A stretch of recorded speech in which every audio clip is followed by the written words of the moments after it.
حضرت عتبہ بن عزوان رضی اللہ تعالیٰ عنہ حضور پاک صلی اللہ علیہ وسلم سے روایت کرتے ہیں کہ آپ صلی اللہ علیہ وسلم نے فرمایا، جب تم میں سے کسی کی کوئی شے گم ہو جائے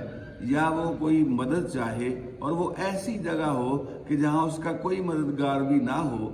تو اسے چاہیے کہ کہے اے اللہ کے بندو میری مدد کرو، اے اللہ کے بندو میری مدد کرو۔ یقیناً اللہ تعالیٰ کے ایسے بھی بندے ہیں جنہیں ہم دیکھ تو نہیں سکتے لیکن وہ مدد کرنے پر معمور ہیں، اور یہ تجربہ شدہ بات ہے۔ جب یہ جامعہ مسجد محمدیہ کی تعمیر کی بابت میں نے سوچا، بہت سارے مستریوں کو بھی تلاش کیا، لیکن کوئی لگنے پہ تیار نہیں تھا۔ میں آپ کو اس حدیث پاک کا اپنی زندگی میں عملی طور پہ بتاتا ہوں کہ کتنا مجھے فائدہ حاصل ہوا۔ سنیں، جب یہ کوئی مستری نہیں ملتا تھا